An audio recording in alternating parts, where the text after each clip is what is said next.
प्रायोजक राम बंधू लोणचे. आता प्रत्येक जण जिंकेल.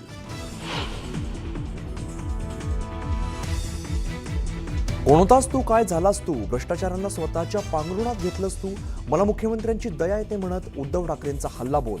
तर मुख्यमंत्री पदासाठी स्वतःचं पायपुसणं करून घेतलं, शिंदेंचाही पलटवार.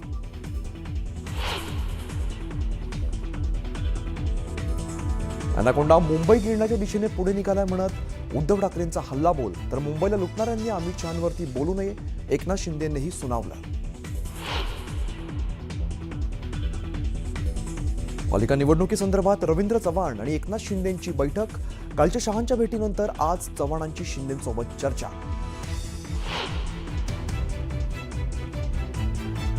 शेतकऱ्यांच्या प्रश्नावर खासदार ओमराजे निंबाळकरांचा लोकसभेत हक्कभंग प्रस्ताव. केंद्रीय कृषी मंत्री शिवराज सिंग चौहान आणि केंद्रीय गृहराज्यमंत्री नित्यानंद राय विरोधात हक्कभंग, 25 खासदारांच्या सह्या.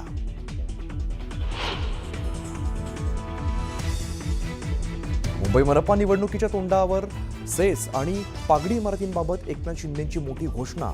भाडेकरूंच्या ताब्यात जितकं क्षेत्र तितकाच FSI मिळणार, तर मालकाला भूखंड मालकीपोटी बेसिक FSI देण्यात येणार.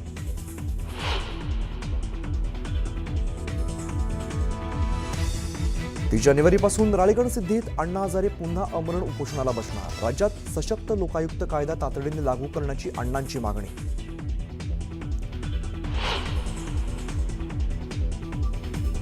शीतल तेजवानीला कोर्टाकडून 4 दिवसांची पोलीस कोठडी. पुण्यातील मुंडवा जमीन गैरव्यवहार प्रकरणी पोलीस कोठडी.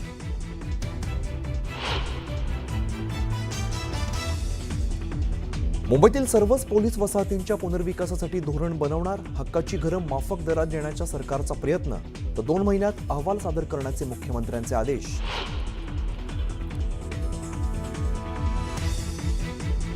नाशिक पालिकेच्या STP प्लॅन्टसाठी पालिकेने तोडली 300 झाडं. पालिकेच्या अजब कारभारावरून नाशिकमधील पर्यावरण प्रेमी संतप्त.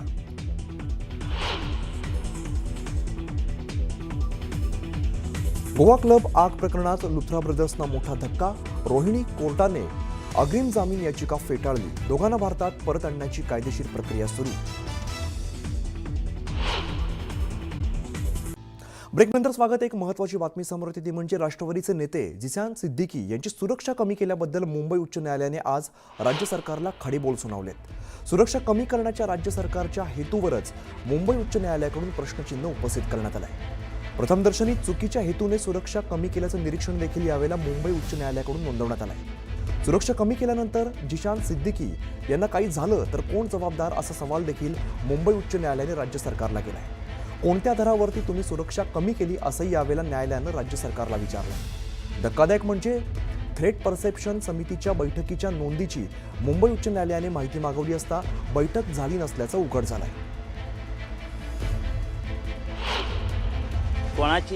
कोणालाही सिक्युरिटी देताना, कोणाची सिक्युरिटी काढून घेताना त्याचा आढावा घेतात, फेर आढावा घेतात. तर जो आढावा घेतला, फेर आढावा घेतला, त्याची कागदपत्रं आहेत का?